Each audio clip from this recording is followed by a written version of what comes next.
Ram Ram everybody, स्वागत है सभी का वेदांता एकेडमी इंदौर में। हम लोग आज से स्टार्ट कर रहे हैं आरआरबी के लिए प्रैक्टिस सेट्स, और यहाँ पर जो आपको दिख रहा है ये मैथ्स का प्रैक्टिस सेट स्टार्ट हो रहा है। साथ में हमारी कोशिश रहेगी कि हम आपको जीएस के प्रैक्टिस सेट्स भी प्रोवाइड करवाएं, रीजनिंग के प्रैक्टिस सेट्स भी प्रोवाइड करवाएं, साथ में साइंस के, और साइंस में भी विद न्यूमेरिकल। ये हमारी कोशिश रहेगी, लेकिन इनिशिएट हम कर रहे हैं मैथ्स के साथ में। तो उम्मीद है हम लोगों का ये सफर बहुत बेहतरीन होने वाला है, और हम कोशिश करेंगे कि आपको सभी टॉपिक्स के क्वेश्चन जो आरआरबी में पूछे जाते हैं उनके क्वेश्चंस आपको प्रोवाइड करवाएं। टॉपिक से टाइप रिपीट ना हो, इस बात का हम ध्यान रखेंगे। और लेवल तो आरआरबी के क्वेश्चन से, तो लेवल का हमें कुछ बोलना नहीं है। स्टार्ट करते हैं हम क्वेश्चंस। आप वीडियो को पॉज करके क्वेश्चन को पढ़ेंगे ध्यान से, तब उसके बाद सॉल्व करने के बाद आप सॉल्यूशंस देखेंगे। अगर आपको लगता है कि ये लाइव होना चाहिए तो कमेंट्स आप डालना, और अगर हमें भी लगेगा कि आप लोग वाकई में चाहते हैं लाइव हो ये सेशन, तो फिर हम लाइव पर चलेंगे। तो फिलहाल आपको ये रिकॉर्डेड फॉर्म में मिलेगा, फिर आपके ऊपर डिपेंड करेगा आगे का सफर। पहला क्वेश्चन कह रहा है हमसे, एक स्कूल टूर के दौरान 15 स्टूडेंट्स के समूह में से एक को ग्रुप लीडर चुना जाता है। यदि ऐसे टोटल 11 समूह होते हैं, 11 ग्रुप होते हैं, 11 में से हर एक ग्रुप से एक स्टूडेंट को लीडर चुना जाना है, और 15 विद्यार्थियों का एक समूह बनना है। मतलब एक ग्रुप में कितने स्टूडेंट हो रहे हैं? 15। फिर 2 ग्रुप में कितने स्टूडेंट होंगे? 30। 3 ग्रुप में कितने स्टूडेंट होंगे? 45। ऐसे कितने ग्रुप हैं? टोटल 11 ग्रुप है। आगे लीडर्स की कोई भी बात नहीं की गई है, तो हम सीधे करेंगे टोटल स्टूडेंट्स। हमसे पूछ रहा है कितने विद्यार्थी टूर पर जा रहे हैं। 15 धाम 150, 11 बार करना है, 165 हमारा आंसर हो जाएगा। Option number A. बहुत सीधा साधा क्वेश्चन था, सीधा साधा आंसर इसका। सेकंड क्वेश्चन हमें डाटा दे रहा है, 2017 का डाटा दे रहा है। टोटल बिक्री बता रहा है 5000 करोड़ की थी। बड़ा अच्छा खासा अमाउंट दे रहा है, 5000 करोड़ की बिक्री थी। और इसमें वीवो कंपनी के बारे में पूछ रहा है, वीवो कंपनी की बिक्री कितनी हुई। अब वीवो की अगर हम इसमें पाई चार्ट में हम देखें, इस पाई चार्ट में वीवो की कितनी बिक्री है, तो वीवो की दिख रही है हमें 6%, 6%। अब परसेंट में टोटल कितना होता है? परसेंट में होगा 100%, डिग्री में होता तो 360 होता। पूरा 100% कितना दे रहा है? 5000 करोड़। अब करोड़ में ही पूछ रहा है, करोड़ में ही ऑप्शंस दे रहा है, तो फिर हमें करोड़ के बारे में बात ही नहीं करनी, सीधे हम 5000 पर जाते हैं। 100% कितना दे रहा है? 100% बोल रहा है हमसे 5000 है, तो बताओ 6% कितना होगा? वीवो कंपनी की बिक्री कितनी होगी? 100% यदि 5000 है तो 6% कितना होगा? जीरो काट देंगे दोनों, 5 छक्के कितना हो जाएगा? 30, और 1 जीरो पहले से। आंसर क्या होगा? 300 करोड़। Option number A.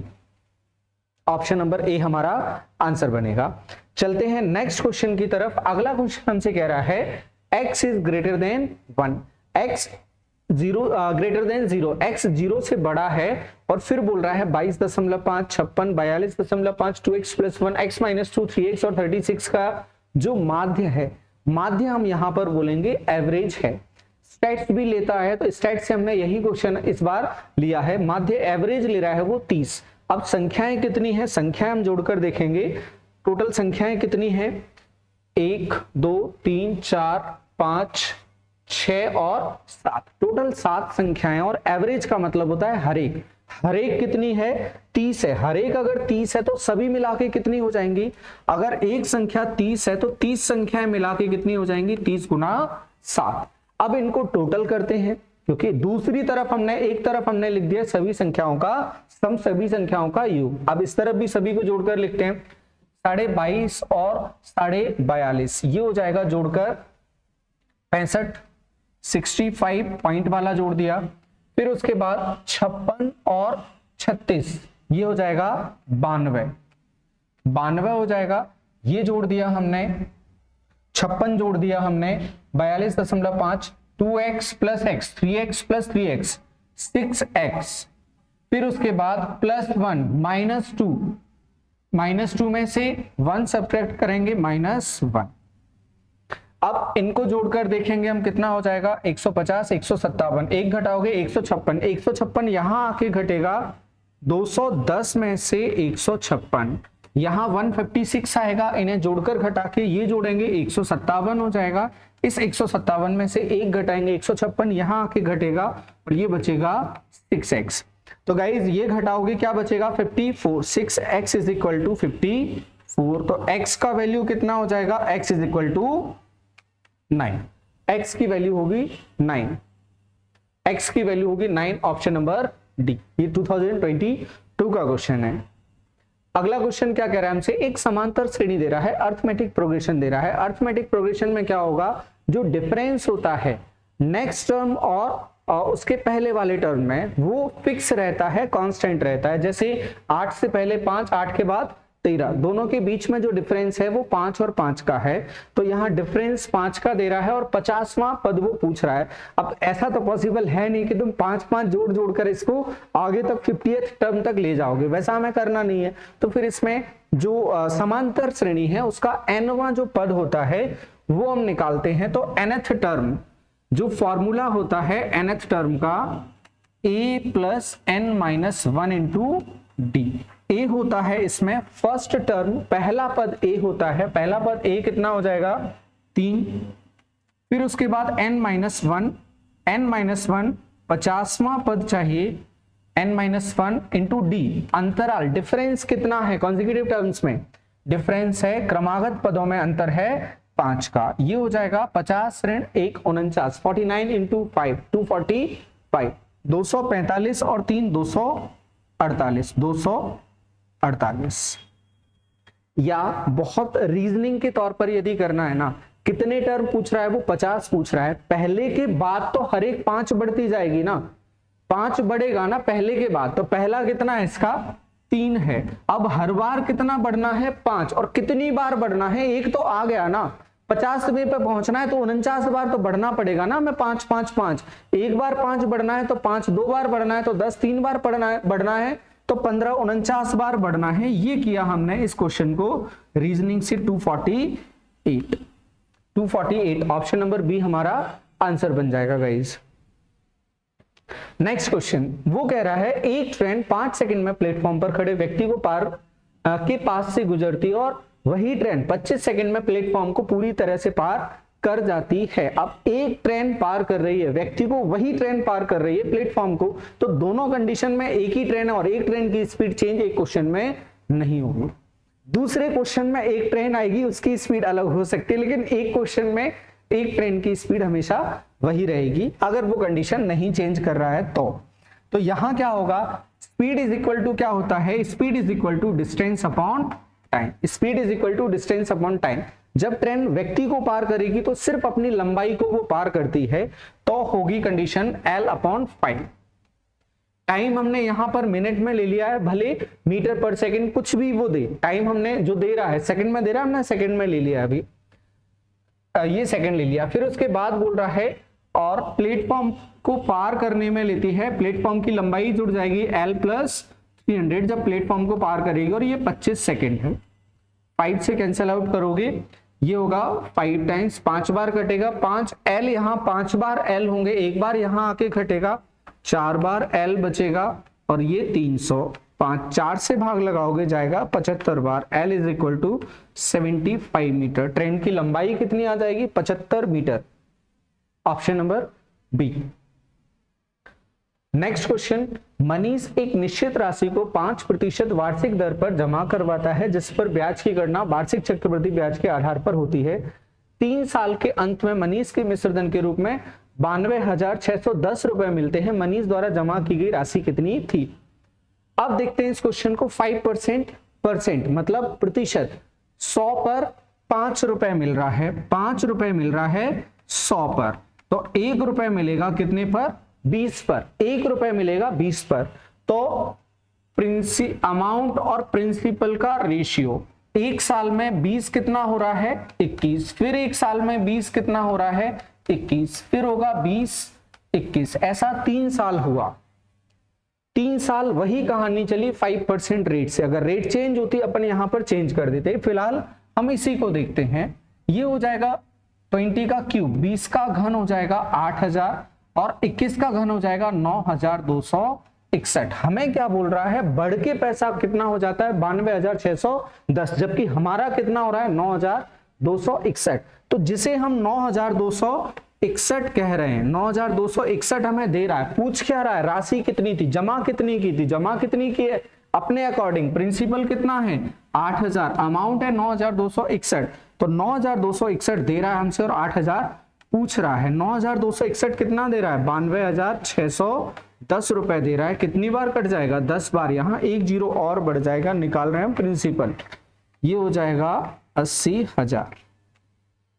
उम्मीद है किसी को इसमें कोई भी डाउट या संदेह नहीं होगा, सभी को ये क्लियर हुआ होगा। अब चलते हैं अगले प्रश्न पर, नेक्स्ट क्वेश्चन की तरफ हम चलें। नेक्स्ट क्वेश्चन पर चलते हैं। थोड़ा सा कैमरे को और जूम आउट करते हैं, हालांकि कुछ भी हाइड नहीं है लेकिन फिर भी कर देते हैं।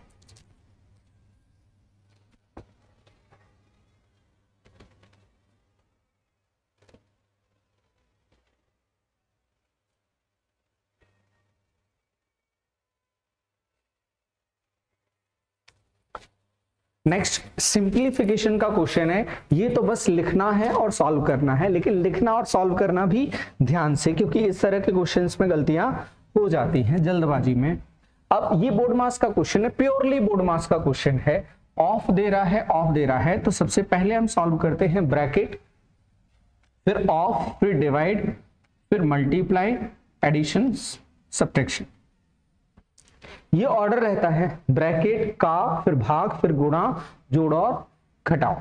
तो यहां ब्रैकेट तो ठीक है, ब्रैकेट के अंदर भी का दे रहा है, ब्रैकेट के बाहर भी का दे रहा है, तो का वाले स्टेप को हमें पहले सॉल्व करना है। ये एक संख्या, इसी संख्या के तौर पर 4 एकम 4 और 1 5, 5/4, 5/4 लिखा हमने, फिर इनटू में ब्रैकेट लगाया, 4 पंजे 20 और 3 23, ये हो गया 23/4।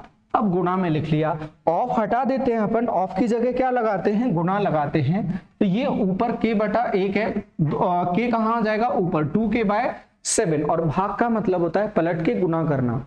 ये 2k/7 है तो क्या हो जाएगा, ये 7/2k, ये हो जाएगा 7/2k, 7/2k, ब्रैकेट क्लोज, फिर डिवाइड, डिवाइड लगा है, हम पीछे से सॉल्व करके आते हैं इसको, ठीक है, इनटू कर देते हैं पलट के, सॉल्व नहीं करना है। 8 दूनी 16 और 7 23, 23/8, तो ये हो जाएगा 8/23, फिर माइनस 3 चौक 12 और 3 15/4, 15/4 इज इक्वल टू में देखो 17 में से 4 जाएंगे, ब्रैकेट पहले 15 बचेगा, और ऑफ वाला तो पहले हो जाएगा, 2 दूनी कितना हो जाएगा 4, तो यहां 15 और नीचे बचेगा 4, सॉरी 13, 17 में से 4 जाएंगे 13 और नीचे 4। अब हम देखते हैं इसे सॉल्व करते हैं, ये तो पूरा इनटू में सीधे कैलकुलेशन होगी इसकी, सॉल्व करेंगे, 4 दूनी 8, 23 से 23 काट दिया हमने, और देखो कुछ कटने की पॉसिबिलिटी है। देखो यहां एलसीएम नीचे 4 आ रहा है, यहां भी 4 लिखा हुआ है, तो कोई मतलब नहीं है, एलसीएम लेके सॉल्व करना है, कॉमन लेके काटना है, कैसे भी काटना है। तो हम मान लेते हैं हमने ये कॉमन ले लिया था और इससे काट दिया, या पूरी इक्वेशन में हमने 4 से इंटू कर दिया। जैसा तुम्हारे कानों को सुनना बेहतर लग रहा है वैसा सुन लो और कैलकुलेशन को मान लो, स्वीकार कर लो। यहां बचेगा 35 और नीचे के, 35k और नीचे के बचेगा, सॉरी ये ऊपर नहीं, 35/k, और ये 15 यहां जाके जुड़ जाएगा, कितना हो जाएगा 28 हो जाएगा, 28 होगा, 15 और 13 28, 7 से काटेंगे, और कुछ बचा कहीं पर नीचे, कुछ भी नहीं बचा है, ये पूरा कट गया, ये पूरा कट गया, हाँ 7 पंजे 35/k, 7 से काटोगे ये 4 बार कटेगा, 7 से काटेंगे ये 5 बार, आई थिंक कुछ और बच रहा है, 7 पंजे 35, ठीक है कुछ भी नहीं बचा है, तो k बराबर 5/4 आ रहा है, k बराबर 5/4, एक बार फिर से देखना पड़ेगा इसे, k बराबर 5/4, बिल्कुल ठीक है 5/4 ही आ रहा है, तो k बराबर लिख दिया हमने 5/4। अब देखो क्या पूछ रहा है, k का वैल्यू तो पूछा नहीं, k+1 और k-1, अब यहीं से करते हैं, नीचे क्या लिखा है 1, k plus 1 upon k minus 1, k plus 1 upon k minus 1, ये कंपोनेंट और डिविडेंड हो, योगांतरा अनुपात, ऊपर योग और नीचे अंतर, ऊपर योग नीचे अंतर, योगांतरानुपात, जहां तक है 7th या 8th क्लास में सिखाया जाता है कंपोनेंडो डिविडेंडो, वही यहां पर लगाना है, ऊपर जोड़ के लिखना है, नीचे घटा के लिखना है, ऊपर k तो यहाँ k प्लस 1, नीचे 1 k माइनस 1, यहाँ 5 और 4, नीचे 5 में से 4 घटा के, ये कितना आ जाएगा 9 अपॉन 1 मतलब 9, 9/1 का मतलब 9, ऑप्शन नंबर बी हमारा आंसर बन जाएगा। चलते हैं अगले क्वेश्चन पर। अगला क्वेश्चन क्या कह रहा है हमसे, बैंक अरविंद को 2,38,75,697 रुपए का कर्ज देने के लिए तैयार हो जाती है। उसके व्यवसाय शुरू करने के लिए आवश्यक राशि से 17% कम है। उसको जो भी पैसा चाहिए वो कितने परसेंट है, 100% उसको पैसा चाहिए, 100% पैसा चाहिए, तो उसको मिला कितना, 17% कम मतलब 83% मिला उसको, 83% उसको पैसा मिला, और ये 83% कितना है, ये 83% है 2,38,75,697 रुपए, 83% उसको मिला, और कितने परसेंट चाहिए उसे कितनी राशि की आवश्यकता है, 100%, पूरी राशि कितने परसेंट होगी, 100% होगी। अब देखो गाइज, जो भी कैलकुलेशन होगी लास्ट में 2 जीरो आने हैं, लास्ट में 2 जीरो हमें दिखने हैं, और 2 जीरो नहीं दिख रहे हैं तो 3 से अगर हम काटेंगे 7 को, लगभग का बोला नहीं है, 3 के पहाड़े में 7 कितने पर आता है, 9 पर आता है, तो 2 जीरो दिखेंगे और 9 दिखेगा, ये तो हम मोटा मोटा कैलकुलेशन में लगा लेते और हमें करने की कोई भी जरूरत नहीं है, सीधे आंसर दिख रहा है ऑप्शन नंबर ए। अब जिसका भी मन कर रहा है ये छोटी सी संख्या को डिवाइड करने का, बिल्कुल प्यार से तुम डिवाइड करो, तुम्हारा आ जाएगा 287,659 और 00, यूनिट डिजिट से भी हो जाएगा हमारा, और जो 00 आ रहा है उससे भी हम देख सकते हैं। अब चलते हैं नेक्स्ट क्वेश्चन पर। अगला क्वेश्चन कह रहा है ए का 15% बी के 18% के बराबर है, तो बी का कितना परसेंट ए के 20% के बराबर है। अल्टीमेटली हमसे क्या पूछ रहा है, ए का 20% कितना होगा, ए का 20% कितना होगा ये हमसे पूछ रहा है। सामने क्या लिखा होगा, बी के कितने परसेंट के बराबर होगा, तो पहले तो जो गिवन है वो लिख के देखते हैं, ए का 15% बराबर बी का 18%, ये परसेंट से परसेंट कैंसिल आउट कर देंगे, 3 से 5 बार कटेगा, ये 3 से 6 बार कटेगा, ये यहां चला जाएगा। a is equal to B का 6/5। अब क्या जानना चाहता है, 20% जानना चाहता है, मतलब 20/100 a के साथ में चाहता है, लेकिन मैथ्स है, मैथ्स में हर चीज बराबर होगी, अगर नीचे इंटू कर रहे हो तो ऊपर करना पड़ेगा, बराबर के एक तरफ कर रहे हो तो दूसरी तरफ करना पड़ेगा, तो यहां कर रहे हैं हम एक तरफ कर रहे हैं, दूसरी तरफ भी कर देते हैं। 20%, 20/100, परसेंट का साइन लगाना है वो भी लगा सकते हो, चलेगा, पूरी तरह से वैलिड है, परसेंट लगाना, ये लो परसेंट लगा दो, सिर्फ नीचे 100 लिखोगे तो दूसरी तरफ 100 बचे रहने देना है, बस ये ध्यान रखना है। बी का 6/5 इंटू 20%, 20%, 5 से काटोगे 4 बार, 4 छंग 24, तो बी का कितना परसेंट आ रहा है, 24% आ रहा है, बस ये अपना आंसर बन जाएगा 24%, ऑप्शन नंबर सी। उम्मीद है ये भी आपको बड़ा सिंपल लगा होगा, नीचे 100 लिखना है, यहां भी 100 लिख सकते हो, नीचे चलेगा, बस परसेंट का मतलब होता है 100 में से बताना, तो यहां नीचे 100 बचे रहने देना पड़ेगा, उसे कैंसिल आउट नहीं करना है। अगला क्वेश्चन, वर्तमान में एक पिता की आयु उसकी पुत्री की आयु की 3 गुनी है, फादर और डॉटर के एज का रेशियो दे रहा है आज, फादर और डॉटर के एज का रेशियो कितना दे रहा है, 3:1। वो बोल रहा है 10 साल के बाद, 10 साल के बाद उनकी आयु, उसकी आयु, पुत्री की आयु की 2 गुनी हो जाएगी, ये कितना हो जाएगा, 2:1। अब आप एक बात बहुत अच्छे से समझते हैं, 2 लोग हैं, चाहे कितने साल पहले और कितने साल बाद वो देखें, उनकी एज का जो डिफरेंस है वो कभी भी नहीं बदलता, तो एज का डिफरेंस फिक्स रहता है, और इस कंसेप्ट को बहुत सारे क्वेश्चंस में यूज किया जाता है। यहां एज का डिफरेंस क्या दिख रहा है, 2, यहां एज का डिफरेंस क्या दिख रहा है हमें, 1, तो ये डिफरेंस तो हमें सेम करना पड़ेगा ना, तो इस डिफरेंस को हम सेम करते हैं इंटू 2 करके, यहां 2 से गुना होगा, सब कहानी बराबर हो जाएगी, फादर और डॉटर। ये कितना है 3:1 और ये कितना हो जाएगा इंटू करेंगे 4:2।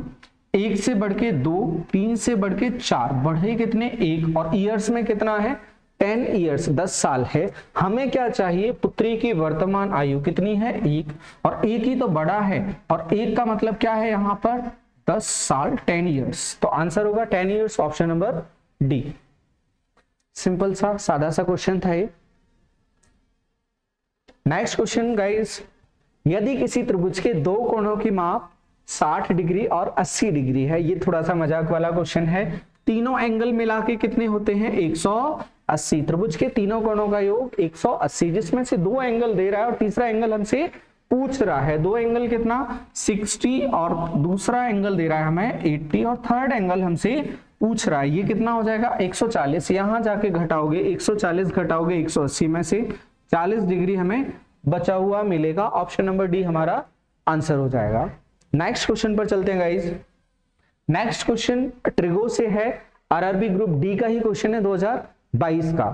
ट्रिगो से क्वेश्चन है, सॉल्व करते में से जब भी ऐसा क्वेश्चन हमें दिखेगा हमें रेशनलाइजेशन पर जाना है, परमीकरण पर जाना है। और परमीकरण क्या कहता है, हर का परमीकरण कहता है नीचे की संख्या का चिन्ह बदल के ऊपर नीचे गुणा। और ये कुछ भी नहीं होता है, सिर्फ एक फॉर्मूला बनाने की जुगाड़ होती है, शुद्ध जुगाड़ होती है। वो होती है फॉर्मूला बनाना है a² माइनस b² का नीचे a प्लस बी और a माइनस बी। अगर एक ब्रैकेट होता है तो दूसरा ले आते हैं कैसे भी करके। a प्लस बी है तो a माइनस बी से इंटू कर देते हैं, a माइनस बी है तो a प्लस बी से इंटू कर देते हैं। जैसे यहां पर हम देखें a माइनस बी है तो जरूरत किसकी है a प्लस बी की, तो 1 प्लस साइन a से इंटू नीचे करेंगे और ऊपर करेंगे। नीचे क्या बन जाएगा a² माइनस b² और ऊपर सेम स्टेप का होल स्क्वायर हो जाएगा। तो ऊपर क्या बन जाएगा गाइस 1 प्लस साइन a का होल स्क्वायर और नीचे बन जाएगा 1 माइनस साइन स्क्वायर a।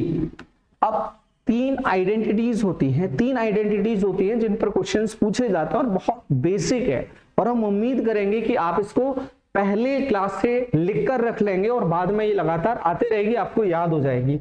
तो याद करने का तो हम नहीं बोलेंगे। Sine square theta plus cos square theta is equal to 1 plus tan square theta is equal to sec square theta और last 1 plus cot square theta is equal to cosec square theta. ये आपको याद होती है, बहुत अच्छी बात है, और नहीं होती है तो हो जाएगी। नंबर ऑफ क्वेश्चंस हम कर लेंगे, आप लोगों को याद हो जाएगी। Sine square theta plus cos square theta is equal to 1। अब ये साइन स्क्वायर थीटा यहां जाएगा तो 1 माइनस साइन स्क्वायर थीटा बन जाएगा 1 minus sine square theta is equal to क्या है कॉस स्क्वायर थीटा। तो यहां नीचे क्या बन गया, इसे हम हटा के क्या लिखेंगे, इसकी जगह पर हम लिखेंगे cos square theta, cos square a लिखेंगे तो ये अंडर रूट से बाहर आ जाएगा। ऊपर क्या बच जाएगा गाइस 1 प्लस साइन a और नीचे बचेगा कॉस a। इसका इंटू दोनों डिवाइड दोनों में अलग अलग हो जाएगा। इसको कहते हैं भाग के वितरण का नियम, डिस्ट्रीब्यूटिव लॉ ऑफ डिवीजन। ये भी आपको स्कूल में सिखाया जाता है छोटी छोटी क्लासेस में। तो कॉस a से यहां डिवाइड होगा, कॉस a से यहां होगा 1 upon cos a plus sign a upon cos a। ये 1 अपॉन कॉस a, कॉस का उल्टा, कॉस किसका उल्टा है सेक का, सेक किसका उल्टा है कॉस का। तो कॉस को उल्टा कर देंगे, क्या मिल जाएगा सेक a प्लस यहां sine upon cos, sine upon cos ratio किसका बनता है, ये बनेगा tan का। साइन और कॉस किसका रेशियो है tan का। तो sec a plus tan a, option number D, option number D. Simply question है। नेक्स्ट क्वेश्चन, P और Q एक काम को मिलकर 6 दिन में पूरा कर सकते हैं। Q अकेला इस काम को 10 दिन में पूरा कर सकता है, तो P अकेला इस काम को कितने दिन में पूरा करेगा। ऐसे क्वेश्चंस तो बोनस की तरह आते हैं। ये P प्लस Q 6 डेज और Q 15 10 डेज 10 दिन। एलसीएम दोनों का 30 आ जाएगा। 6 से इसको भाग लगाओगे, एक दिन का काम कितना आ जाएगा 5 और Q का एक दिन का काम कितना आ जाएगा 3। दोनों मिलके एक दिन में कितना काम कर रहे हैं 5, जिसमें से Q का हिस्सा कितना है 3, तो बचा 2 किसका हिस्सा, 2 बचा पी का हिस्सा। तो पी कर रहा है एक दिन में 2 काम कितना करवाना है पी से, पी के बारे में पूछ रहा है, पी से काम करवाना है 30 और एक दिन में कर रहा है 2, तो कितने दिन लेगा ये, 15 दिन लेगा, 15 डेज, ऑप्शन नंबर ए।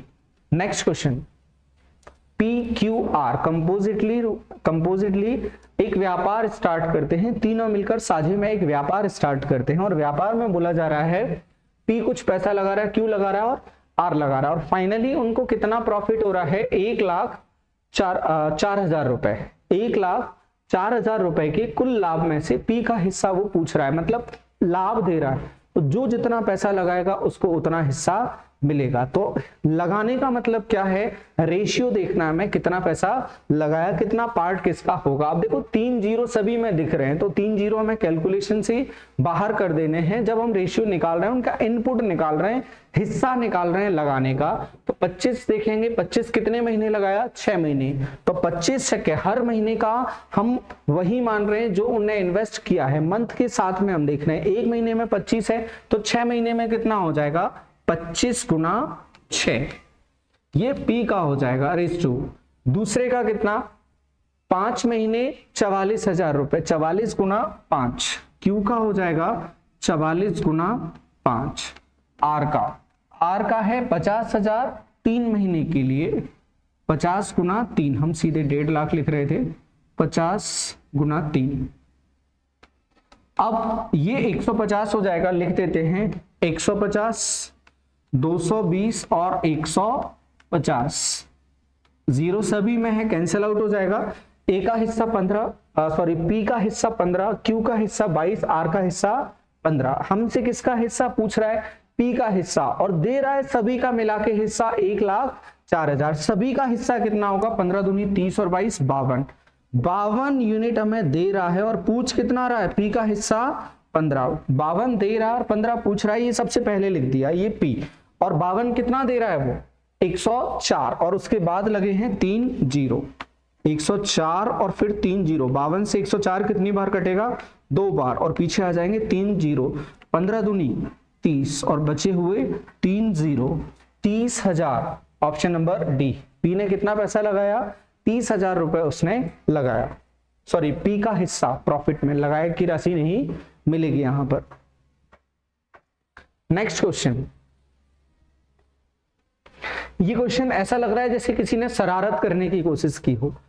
ये लग रहा है a square minus b square plus c square, ऐसा लग रहा है टी लोग ये शरारत की कोशिश की है, लेकिन इसमें ऐसा कुछ भी नहीं है। A square minus b square plus c square जैसा कुछ भी नहीं है इसमें, ये सीधे सीधे सिंप्लीफिकेशन का, सरल करने का क्वेश्चन है। ये आरपीएफ एसआई 2019 का क्वेश्चन है। देखो ऊपर वाले हिस्से में यदि 10 से गुणा कर दें तो नीचे वाला हिस्सा मिल जाएगा। हम एक हिस्से को सॉल्व करके बताते हैं और जीरोस की कंडीशन बताते हैं क्या बनेगा, और वही कहानी सभी स्टेप्स में है। तो एक स्टेप हम सॉल्व करके बताते हैं, अंदर का, स्क्वायर का नहीं, पहले अंदर देखते हैं क्या लिखा है, 0.14 अपॉन 1.4, इसका होल स्क्वायर है। तो पहले हम इसे सॉल्व करते हैं, ये क्या आ रहा है, स्क्वायर बाद में कर देंगे। हमने ऊपर का पॉइंट हटाया, नीचे 2 जीरो आ जाएंगे, नीचे का पॉइंट हटाया, ऊपर 1 जीरो आ जाएगा, 1 जीरो कैंसिल आउट हो जाएगा, ये 14 से 14 कैंसिल आउट हो जाएगा, 1/10 बचेगा। ये तो कैंसिल आउट होना ही है, जीरो भी ये कैंसिल आउट होना है, क्योंकि हर एक में यही कंडीशन बन रही है।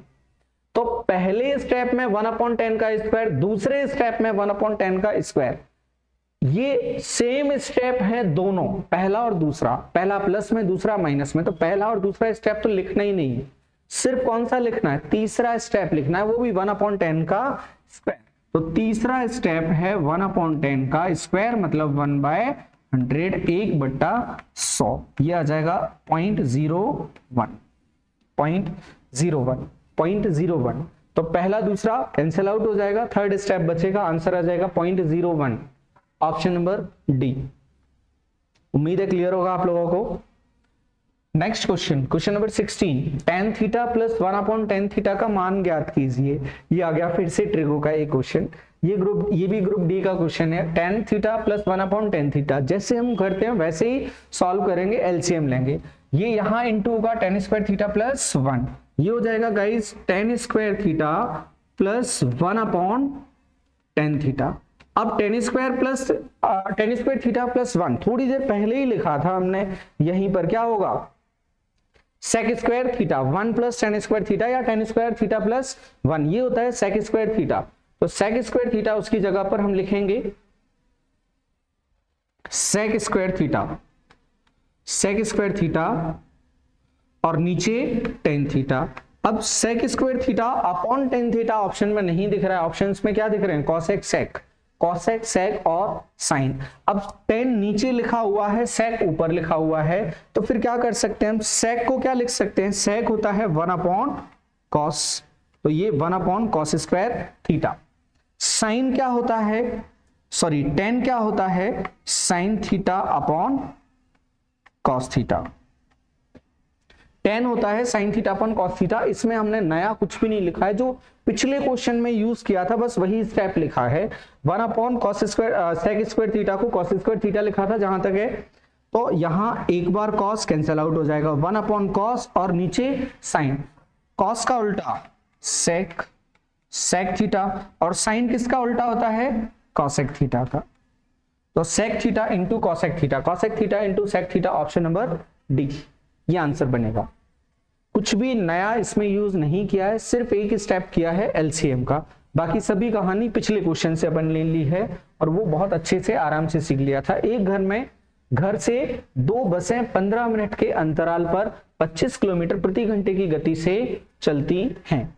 अब एक प्लेस से, ये कहीं पर प्लेस कोई भी ले लिया हमने, यहां से 2 बस निकल रही हैं, एक बस निकली, फिर इसके 15 मिनट बाद दूसरी बस निकल रही है। वो बोल रहा है घर के विपरीत दिशा से आ रही एक महिला, कोई भी महिला है, हमने मान लिया इस पॉइंट पर कोई महिला है। अब ये 15 मिनट के बाद ये बस निकलेगी, फिर 15 मिनट में बस यहां पर पहुंच जाएगी।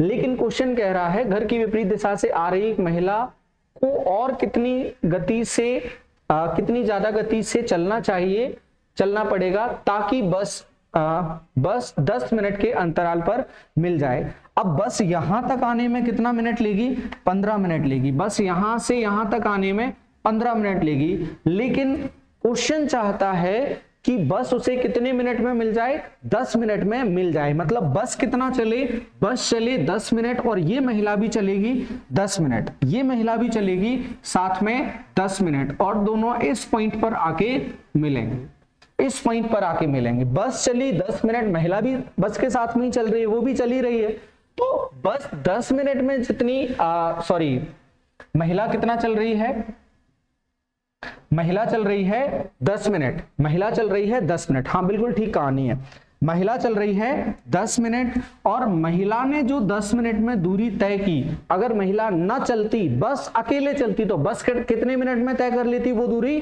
5 मिनट में। बस वो दूरी 5 मिनट में तय कर लेती। बस के लिए डिस्टेंस कितने मिनट की है, 5 मिनट की, और महिला के लिए डिस्टेंस कितने मिनट की है, 10 मिनट की। तो 10 मिनट की महिला की दूरी, बस की 5 मिनट की दूरी, दोनों कैसी हैं, बराबर हैं। अब या तो हम ये समझ लें बस कितना समय ले रही है, आधा समय ले रही है, तो बस की चाल क्या होगी, दुगनी। महिला कितना समय ले रही है, बस ले रही है 5 मिनट, महिला ले रही है 10 मिनट, दोगुना समय ले रही है, तो चाल कैसी होगी उसकी, आधी चाल होगी। तो आंसर हम सीधे बता सकते हैं, बस कितना 25 किलोमीटर प्रति घंटे से चल रही है, तो महिला कितने से चल रही होगी, 12.5 किलोमीटर प्रति घंटे की चाल से वो चल रही होगी, ऑप्शन नंबर सी। और रही बात लिखने की, कैसे लिखेंगे वो हम बता देते हैं। बस द्वारा चली गई दूरी 5 मिनट में, डिस्टेंस इज इक्वल टू होता है, distance is equal to speed into time, distance is equal to speed into time. Bus की स्पीड है 25 और बस को टाइम लगेगा 5 मिनट। नीचे 60 लिखना हो लिख लो, नहीं लिखोगे कोई फर्क नहीं पड़ेगा। महिला की स्पीड x है, टाइम कितना लग रहा है महिला को, 10 मिनट उसे लग रहा है। 25 पंजे 125 होगा, 0 हटा के ये हो जाएगा 12.5 इज इक्वल टू x आ जाएगा 12.5, option number C. Next question, निम्नलिखित में से किस समान वार्षिक भुगतान द्वारा 5% वार्षिक दर से 2 वर्ष में दे 28,700 के ऋण को पूर्णतः चुका दिया जाएगा। यहाँ ब्याज की गणना वार्षिक चक्रवृद्धि आधार पर की जाती है। ये क्वेश्चन बेसिक फॉर्मूले का क्वेश्चन है। इसे किस तरह से लिखा जाएगा, पहली किस्त x, फिर x पर ब्याज 1 साल का 100 से 105%, ये हो जाएगा। यहां पर हम लिखेंगे टोटल कितना, टोटल है 28,700 और इस पर कितना 2 साल का ब्याज उधार दी है 2 साल के लिए। बिल्कुल बेसिक फॉर्मूले से लिख दी है, क्योंकि किस्त हम अभी समझाने जाएंगे लगभग 15 मिनट के आसपास ये अकेला क्वेश्चन ले लेगा। तो अभी हम इसे सॉल्व कर देते हैं, फिर बेसिक में या जो टॉपिक होगा वहां पर देख लेना आप लोग। ये हो जाएगा 21 और ये हो जाएगा 20, ये 1 और ये 20, ये भी 21/20, ये स्क्वायर है। यहाँ 20 यहाँ जाएगा 20 और 21 41 हो जाएगा। 41/20 is equal to guys 28700 into 441/400, ये रहेगा 441/400। अब कैंसल आउट करने की बारी आती है, तो कैंसल आउट करते हैं हम। 41 से इसको काटेंगे 7 बार कट जाएगा, 20 से ये 5 बार कट जाएगा। इनटू करेंगे हम, इनटू करके देखेंगे ऑप्शंस के हिसाब से यूनिट डिजिट 5। अच्छा इनटू करना ही पड़ेगा, सीधे सीधे इनटू कर लेना, 15,435 आ जाएगा, 15,435 आ जाएगा, 15,435 ऑप्शन नंबर डी। उम्मीद है ये भी क्लियर आपको। Next question, question number 19। Question number 19 कह रहा है एक किसी भरे हुए टैंक 2/5 हिस्से को पानी को, एक का 2/5वां हिस्सा पानी से भरा है, पाइप बी इसे 10 मिनट में भर सकता है। टैंक ए का 2/5वां हिस्सा भरा हुआ है और पाइप बी इसे 10 मिनट में भर सकता है, क्यू इसे 6 मिनट में खाली कर सकता है। पी कितने मिनट में भर रहा है, पी भर रहा है इसे 10 मिनट में और क्यू खाली कर रहा है इसे 6 मिनट में, और 2/5वां हिस्सा भरा है। हम अभी देख लेते हैं क्या कहानी है। एलसीएम कितना आएगा, 30 पहले कर चुके हैं। पी कितना भरेगा 1 मिनट में, 3 हिस्सा, और क्यू कितना खाली करेगा 5 हिस्सा। अल्टीमेटली कितना खाली होगा, 2 हिस्सा 1 मिनट में खाली होगा, 2 हिस्सा 1 मिनट में खाली होगा। और भरा कितना है 2/5। अब 2/5 तो भर लें, क्योंकि टंकी की कैपेसिटी कितनी है 30 है, तो 30 का 2/5, 30 का 2/5, 5 से हम काटेंगे, ये कटेगा 6 बार, 6 दूनी 12 हिस्सा अभी भरा हुआ है। इस 12 हिस्से को खाली करना है। 1 मिनट में कितना खाली होगा, 2 हिस्सा खाली होगा, क्योंकि खाली कौन कर रहा है, क्यू 2 हिस्सा खाली करेगा, तो 12 हिस्सा खाली करना है। क्यू कितना टाइम, पी प्लस क्यू या पी माइनस क्यू कितना टाइम लेंगे, 12 और 2 के हिसाब से खाली होगा 6 मिनट में ये पूरा खाली हो जाएगा। 2/5 part, option number A, option number A. Next question guys, question number 20। 50 छात्रों की एक कक्षा में लड़कों और लड़कियों का अनुपात 2:3 है। गर्ल्स और बॉयज का रेशियो दे रहा है, लड़कों का औसत 60 और लड़कियों का औसत 70 है। जब भी इस तरह का क्वेश्चन आएगा और पूरी कक्षा का औसत हमें देखना है, 2 को मिला के 1 बनाएगा, वहां पर हम एलिगेशन मेथड का यूज करेंगे। और एलिगेशन मेथड में यहां पर एक बेसिक चीज आप लोगों को सीखने को मिलेगी। बॉयज का एवरेज कितना कमी होगा 60, गर्ल्स का एवरेज 70। ये वेल नोन रहता है, ज्यादा जो नंबर लिखा होगा वो गर्ल्स का होगा, कम वाला बॉयज का होगा। और ये प्रैक्टिकली भी सही है, ऐसा होता ही है, बॉयज को बहुत काम रहते हैं। तो यहाँ एवरेज वो दे रहा है 60 और 70, हमने लिख लिया। अब हम देखें यहाँ रेशियो कितना दे रहा है, इन्हें सॉल्व करके रेशियो आता है यहाँ पर 2:3। अब बेसिक इसका हम अभी समझा नहीं रहे हैं, बेसिक नहीं समझा रहे हैं, आप सिर्फ समझना कंसेप्ट को। यहां पर डिफरेंस कितना बनेगा, इनका डिफरेंस है 10, अंतर इनका 10 है। और यहां योग कितना बन रहा है, 2 और 3 का योग 5। और ये दोनों होते हैं इक्वल, हमेशा इक्वल होते हैं अगर कैलकुलेशन एकदम ठीक ठाक चली है तो। अब 5 को बनाना है हमें 10 कितने से गुना करना पड़ेगा, 2 से गुना कर देंगे, ये कहानी बन जाएगी 6 और ये बन जाएगा 4। और नीचे क्या लिखा जाता है, डिफरेंस आ जाता है। अब डिफरेंस को आप समझना, ये बड़ी संख्या है, ये छोटी संख्या, सॉरी ये छोटी संख्या है, ये बड़ी संख्या है। ये कितनी छोटी है, 6 छोटी है। ये कितनी बड़ी है, 4 बड़ी है। किसी से भी कर लो आंसर आ जाएगा। 6 छोटी है, 60 छोटी है, कितना 6, बढ़ा दो इसको 60 प्लस 6, आंसर आ जाएगा 66। या ये बड़ी है, कितनी बड़ी है, डिफरेंस तो यहां लिखते हैं ना, बड़ी और छोटी, 4 बड़ी है तो 4 कम कर दो, आंसर आ जाएगा 66। Option number B, option number B हमारा आंसर बन जाएगा। उम्मीद है ये क्वेश्चन भी आप लोगों को अच्छे से क्लियर होगा। नेक्स्ट क्वेश्चन, अगला सवाल हमसे कह रहा है यदि दो समान त्रिभुजों की समरूप भुजाओं का अनुपात 2:3 है तो उनकी समरूप ऊंचाइयों का अनुपात क्या होगा। जब हम इस तरह से रेशियो की बात करते हैं तो रेशियो में साइड्स का जो रेशियो होता है, भुजाओं का, माध्यिकाओं का, लंब का, कोणार्धक का, किसी का भी जब हम रेशियो निकालने जाते हैं साइड में, साइड से रिलेटेड वो कितना आता है, जो साइड का होता है वही सबका होता है। 2:3 अगर है तो ऊंचाई का भी कितना होगा, 2:3 होगा। ये बेसिक बात है। हाँ अच्छा थोड़ा सा तब हो जाता ये हाइट का रेशियो, सॉरी एरिया का रेशियो पूछ लेता तो एरिया का रेशियो कितना हो जाता, 4:9। हाँ ये अच्छा तब हो जाता है जब आप ज्योमेट्री को बहुत थोड़ा सा पढ़े हो और तब आपको आंसर टिक करना हो। अच्छा हो सकता है ये स्क्वायर करके आंसर लगाना हो, तब आप लगा के आ जाओगे 4:9। तो ध्यान रखेंगे हम, साइड से, भुजा से, माध्यिका पूछे, ऊंचाई पूछे, कुछ भी पूछेगा भुजा के तौर पर, कोणार्धक, लंबार्धक, कुछ भी पूछेगा, रेशियो जो बनेगा वो 2:3 ही बनेगा और क्षेत्रफल का फिक्स होगा वो बनेगा 4:9, 4:9। अगला सवाल 22वां क्वेश्चन, निम्न में से कौन सा विकल्प उस निकटतम लगभग मान को दर्शाता है जो निम्न समीकरण में प्रश्न चिन्ह की जगह आ सकता है। वो फाइनल वैल्यू पूछ रहा है इसकी, प्रश्न चिन्ह की जगह क्या, इसकी वैल्यू पूछ रहा है, अप्रोक्स करके लिखना है। मतलब 18.96 को क्या लिखना है, 19 लिखना है, 18 से नहीं करना है, कर लेते हैं, ये 19 हो जाएगा, ये 19 हो जाएगा। देन फिर आगे बढ़ेंगे, 12-13 हो जाएगा, 12.96 है, ये 13 हो गया, प्लस ये 15.16 को 15 लिख देते हैं हम, माइनस 17.89 को क्या लिखते हैं, 18 लिखते हैं, और 2.04 को 2 लिख देते हैं हम, प्लस 49.93 को 50 लिख देते हैं, प्लस 5.1 को 5 लिख दिया हमने।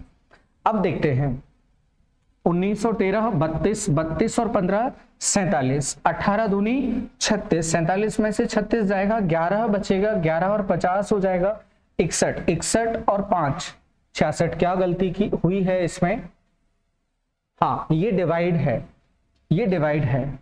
वापस आ जाते हैं, 19 और 13 32, 32 और 15 47, 47 में से 36 घटाओगे 11 आ जाएगा, 11 और 10, 11 और 10 हो जाएगा 21, 21। Option number D. लाइट बहुत तेज आती है सामने से, दिखता नहीं है। नेक्स्ट क्वेश्चन,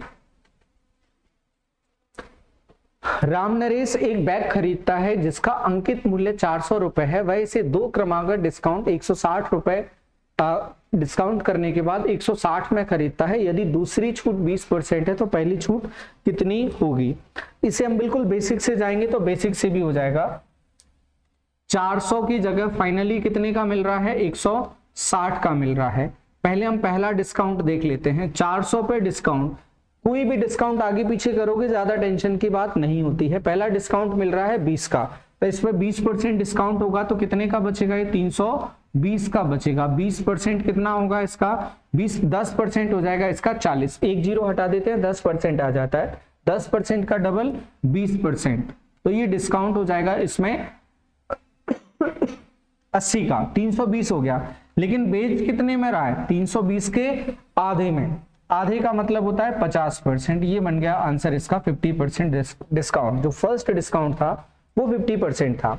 दूसरा तरीका आपको सॉल्व करने का, इसकी जगह कोई भी क्वेश्चन हो, आंख बंद करके पहला डिस्काउंट दूसरा डिस्काउंट, वस्तु की कीमत कुछ भी करना हो आपको। पहले वस्तु की कीमत थी 400 रुपए, 400 रुपए ये चेंज होकर कितनी बची, फाइनली 160 रुपए। ये एक संख्या के में जो प्राइस टैग है उसमें परिवर्तन है, 400 प्रिंट था, डिस्काउंट होते होते फाइनली ये कितने तक पहुंच गया, 160 तक पहुंच गया। चेंज कितना हुआ, पहली बार 100 की जगह बिका ये x में, ध्यान रखना 100 की जगह कितने में बिका, x में, और दूसरी बार 100 की जगह कितने में, 80 में।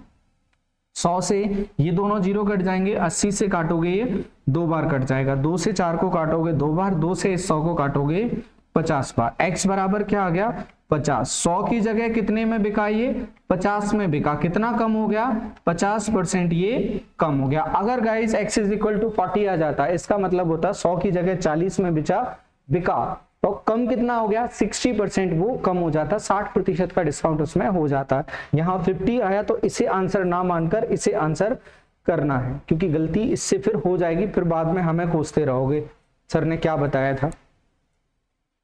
ये आ गया क्वेश्चन कंपैरिजन का, बहुत बेसिक और सीधा साधा सा क्वेश्चन है, देखने में कॉम्प्लेक्स लगेगा ये। इसमें देखो पहले जो न्यूमरेटर और डिनोमिनेटर है हर जहां इक्वल है, पहले उन टर्म्स को कंपेयर करना हमारी प्रायोरिटी होना चाहिए।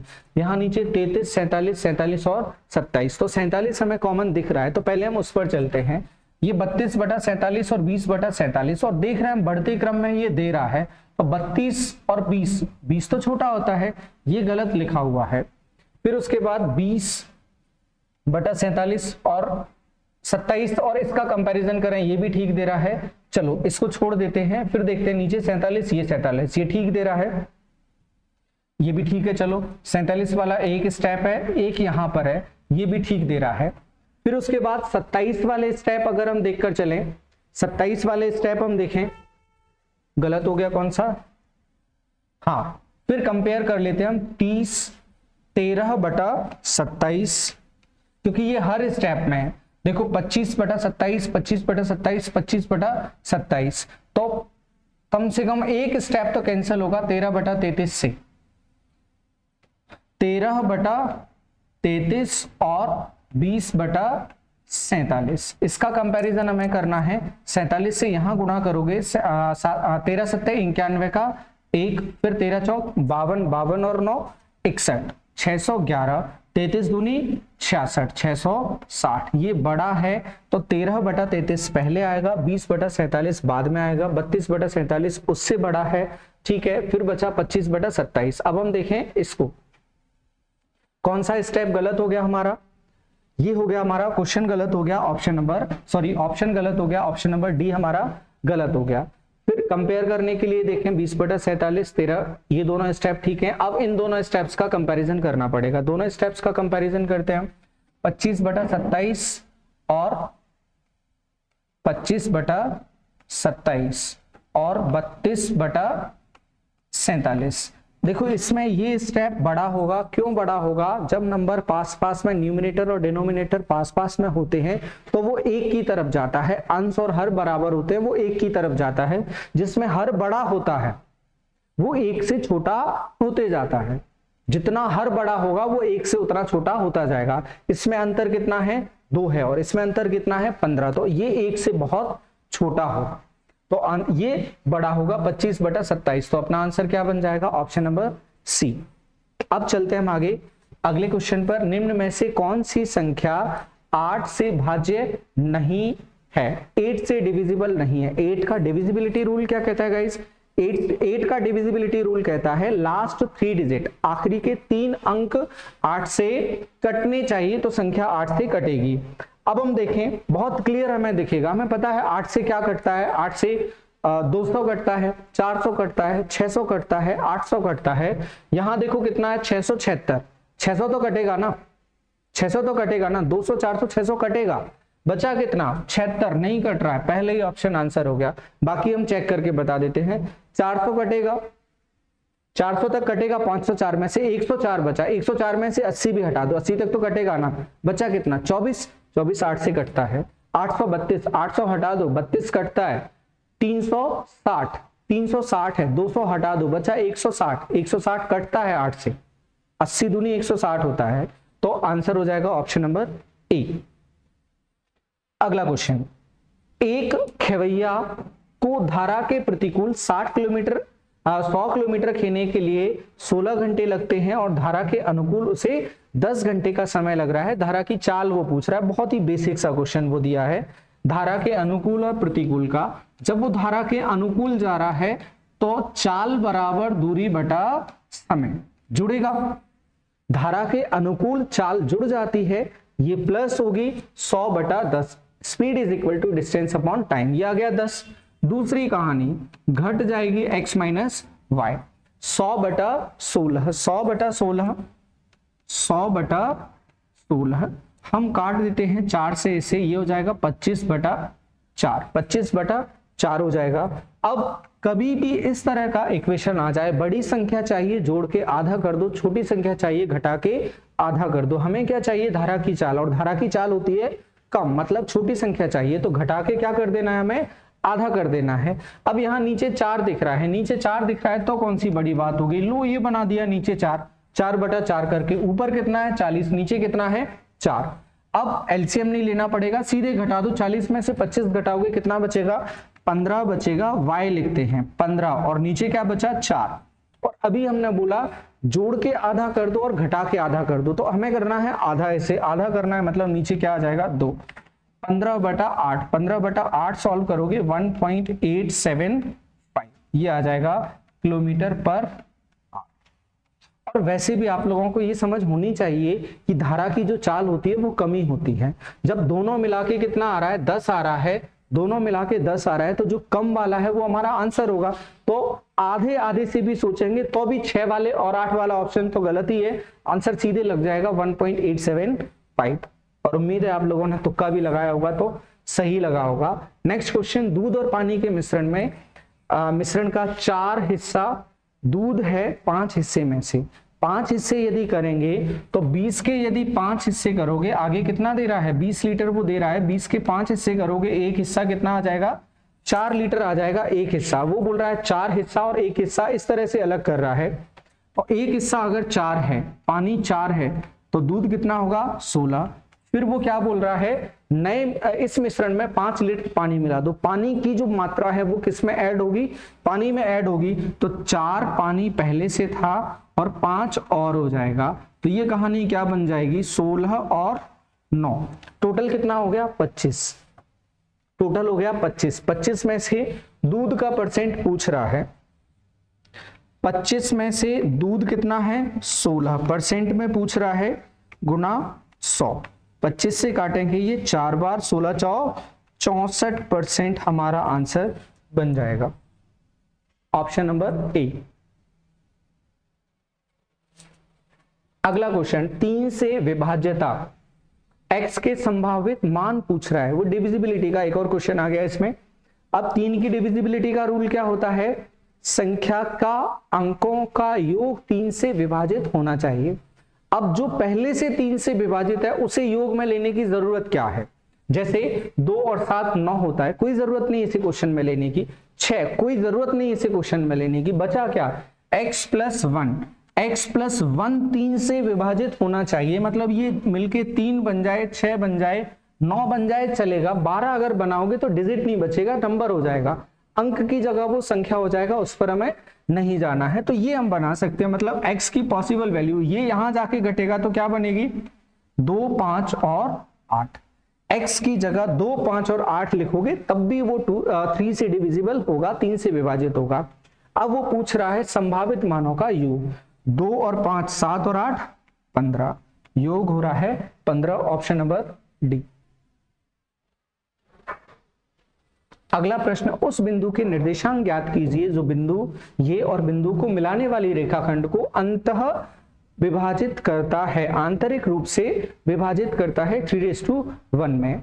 तो इसमें इंटरसेक्शन फॉर्मूला लगेगा, इंटरसेक्शन फॉर्मूला सेक्शन फॉर्मूला लगेगा, जहां पर x is equal to x के निर्देशांक mx2 plus nx1 upon m plus m, then y coordinate my2 plus ny1 upon m plus, बस इसमें वैल्यू पुट करना और आंसर मिल जाएगा। दोनों चीजें दे रहा है, क्या दे रहा है -4 और 4 और 0, ये निर्देशांक कोऑर्डिनेट्स दे रहा है, और 3:1 रेशियो अनुपात दे रहा है। x अक्ष के x के निर्देशांक हम निकालते हैं mx2 3, x2 कितना है 4 प्लस n 1, ये हो जाएगा m अनुपात n। एक x1 माइनस 4 और नीचे m प्लस n मतलब 3 और 1 4, नीचे का तो फिक्स है, ये हो जाएगा 12, 12 में से 4 जाएंगे, 4 दिए 12, 12 में से 4 जाएंगे, बचेगा 8, 8 बटा 4 का मतलब होता है 2। आपको लिखना है, आप एक स्टेप लिख सकते हैं। y कोऑर्डिनेट हम निकालेंगे my2, y2 कितना 0 प्लस n 1, y1 कितना 4 और नीचे 3 और 1, ये तो 0 हो जाएगा, हटा दो इसको, 4 एकम 4 और नीचे 4, 4 से 4 में भाग लगाएंगे 1, कोऑर्डिनेट्स क्या आ जाएंगे 2 और 1, option number B, option number B answer होगा। अब चलते हैं 30th क्वेश्चन पर, 30वें प्रश्न पर। दो संख्याओं का अनुपात 17:28 है, यदि इनमें से छोटी संख्या में 6 जोड़ दिया जाए तो अनुपात परिवर्तित होकर 13:20 हो जाता है। अब या तो इसको रेशियो से करना हो, आप रेशियो से कर सकते हैं, बेसिक से करना हो बेसिक से कर सकते हैं, तो हम बेसिक से कर लेते हैं। इसको संख्या है 17x में 6 मिला दिया और नीचे है 28x और ये रेशियो कितना हो जाता है 13:20। 4 से काट देंगे ये 7 हो जाएगा, 4 से काटेंगे ये 5 हो जाएगा, 17 पंजे 85x हो जाएगा, 6 पंजे 30 हो जाएगा, बराबर 13 सत्ते 91x हो जाएगा। 85 यहां जाके खटेगा, 6x बराबर बचेगा 30, 6 से भाग लगाएंगे तो x बराबर क्या आ जाएगा 5, x बराबर आ जाएगा 5। बिल्कुल बेसिक और सीधा साधा सा क्वेश्चन है, तो ज्यादा इसमें एक्सप्लेनेशन की जरूरत नहीं है। जहां समझाना होगा हम कोशिश करेंगे, हम ध्यान रखें। जैसे ये क्वेश्चन आ गया HCF का हाईएस्ट कॉमन फैक्टर हमें निकालना है, A, B, M और R चारों विषम अभाज्य संख्याएं हैं, तो P और Q का HCF बताना है, कितना होगा। HCF मतलब होता है दोनों को काटने वाला नंबर, दोनों को काटने वाला नंबर चाहिए और दोनों में अलग अलग संख्याएं उपस्थित हैं, B अलग अलग संख्याएं उपस्थित हैं। यहाँ A से ये पूरा नंबर कटेगा लेकिन A यहाँ पर अवेलेबल नहीं है, M यहाँ पर अवेलेबल है, यहाँ पर अवेलेबल है, तो ये HCF में काउंट होगा। तो जहां पर M नहीं होगा वो ऑप्शन कट जाएगा। फिर बचा R, R यहां पर भी है, तो क्या है M और R। HCF का मतलब होता है वो बड़े से बड़ा नंबर जो दोनों में उपस्थित है, दोनों में प्रेजेंट है, या दोनों संख्याओं को विभाजित वो कर दे। यदि दो संख्याएं दी हैं, 3 दी होती तो तीनों में देख लेते हम, यहां आंसर होगा हमारा option number C. Next question, एक निश्चित राशि को 12% की वार्षिक साधारण ब्याज की दर से निवेश करने पर 5 साल के बाद 19,200 रुपए का ब्याज मिलता है। 19,200 का ब्याज मिल रहा है और 1 साल में ब्याज कितना मिल रहा है 12%। साधारण मतलब साधारण होता है, साधारण इसलिए होता है कि हर साल बराबर मिलता है। अब 1 साल में कितना मिल रहा है, 1 साल में क्वेश्चन कह रहा है 12% मिल रहा है, तो हम परसेंट में देख लेते हैं, इसमें तो रुपए में दे रहा है। 1 साल में 12%, 2 साल में 24%, 3 साल में 36%, 4 साल में 48%, तो 5 साल में 60%, लेकिन ये रुपए में दे रहा है तो 60% वो दे रहा है हमें और 100% हमसे पूछ रहा है। तो 5-6 क्वेश्चन तो आज कर ही लिए होंगे। 60% दे रहा है, 100% पूछ रहा है। 60% कितना दे रहा है 192 और 2 जीरो, 19,200 को इसी तरह से पढ़ना है, 192 और 2 जीरो। हम 6 से काटेंगे, 32 बार कटेगा और 1 जीरो पहले कट गया, 1 जीरो बच जाएगा, कितना आ जाएगा 320 और 2 zero 32,000। Option number C, option number C. तो बहुत ज्यादा नहीं था, 60% तक बस समझने वाला पार्ट था। अगला क्वेश्चन, एक समकोण त्रिभुज के ज्यामितीय आधार से लंब 4 सेंटीमीटर बड़ा है, हम बना लेते हैं। आधार से वो कहानी शुरू कर रहा है। आधार अगर x है तो ये कितना होगा, ये 4 बड़ा x प्लस 4 होगा, और कर्ण उससे भी लंब से 4 सेंटीमीटर बड़ा है, तो इसमें 4 और जोड़ देंगे, क्या हो जाएगा x प्लस 8। तो कर्ण x प्लस 8 होगा, कर्ण x प्लस 8 होगा। और फिर वो क्या पूछ रहा है, कर्ण की लंबाई पूछ रहा है। हम इसको सॉल्व नहीं करना चाहते ना, हम क्वाड्रेटिक इक्वेशन द्विघात समीकरण सॉल्व करने का मन है, क्योंकि क्लास भी लंबी हो गई अभी, तो हम सीधे इसे सॉल्व करते हैं। ऑप्शंस पुट करके हम देखते हैं, इसमें ऑप्शंस रखेंगे तो कहानी क्या बनेगी। देखो 8 ऑप्शन आप रख नहीं सकते, 8 ऑप्शन अगर यहां रखोगे तो x इज इक्वल टू क्या हो जाएगा 0, बेस 0 हो जाएगा, कभी नहीं हो सकता। अगर 10 रखोगे तो क्या होगा, 8 तो यहां हो गया, x इज इक्वल टू क्या हो जाएगा 2, 6 और 10, कोई कॉम्बिनेशन नहीं है। 10 का कॉम्बिनेशन आपको पता है 6, 8 और 10, तो ये क्या बना रहा है 2, 6 और 10 बना रहा है, नहीं बनेगा। बी और डी दोनों ऑप्शन गलत हो गए। 12 पर चलते हैं। 12 अगर यहां रखोगे तो x बराबर क्या हो जाएगा 4, 12 का वर्ग मतलब 144, पाइथागोरस लगा रहे हैं, 144 बनेगा। यहाँ x बराबर 4 आ गया, ये 8, 64 बनेगा। और यहाँ कितना बन जाएगा 4 का वर्ग 16 और 64 कितना होता है 80, ये 80 तक पहुंचा, जबकि कर्ण कितना 144। तो हम 20 पर जाते हैं। 20 पर जाने का मतलब है x बराबर कितना हो जाएगा 12, तो ये कितना हो जाएगा 12 और 4 16, ये हो जाएगा 12, 12 का वर्ग कितना 144, 16 का कितना 256 और 20 का कितना 20 का हो जाएगा 400। हम इन दोनों को जोड़कर देखेंगे, इन दोनों को हम जोड़ेंगे कितना आ जाएगा, ये आ जाएगा जोड़ के 400, जो पाइथागोरस थ्योरम को प्रूव करता है। इसलिए हमारा आंसर हो जाएगा ऑप्शन नंबर सी। तो बहुत कुछ इसमें नहीं था। अगर पाइथागोरस आपको पता है, कर्ण का वर्ग बराबर लंब का वर्ग धन आधार का वर्ग, बस इतना लगाना था और लॉजिकली ये क्वेश्चन आराम से सॉल्व हो जाता। अगला क्वेश्चन, 120 पेन का क्रय मूल्य x पेन के विक्रय मूल्य के बराबर है यदि लाभ 25% है।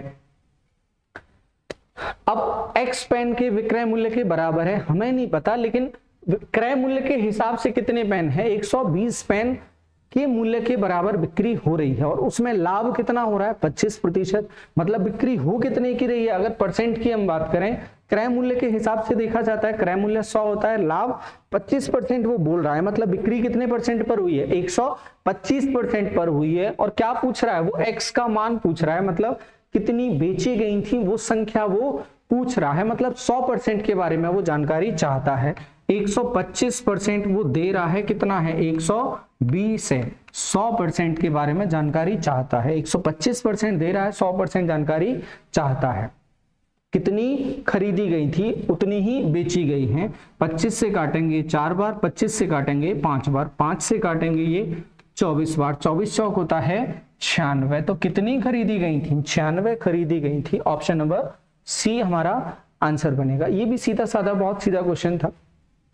34 के बाद फाइनल क्वेश्चन आज का, एक दुकानदार एक वस्तु को 20% के लाभ पर बेचता है यदि वह इस वस्तु को 10% कम पर खरीदा होता। ये ट्रेडिशनल क्वेश्चन है तो इसको हम ट्रेडिशनल सी कर देते हैं। अभी 100% पे खरीदता है, 120% पर बेचता है। फिर उसके बाद बोल रहा है यदि वह 10% कम मूल्य पर खरीदता और 18 रुपए ज्यादा पर बेचता तो उसे लाभ कितना होता, 40% का लाभ मिलता। तो खरीदता कितने पर, अब 10% कम मतलब 90% पर खरीदता और बेचता कितने पर, 18 रुपए ज्यादा, मतलब 120% से 18 रुपए और एक्स्ट्रा कमा रहा है। लाभ क्या होता है, ध्यान रखना, लाभ होता है सीपी से जितने एक्स्ट्रा में बेची गई उसे कहा जाता है लाभ। अब सेकंड कंडीशन में लाभ बोल रहा है 40% और लाभ किस पर होता है, सीपी पर।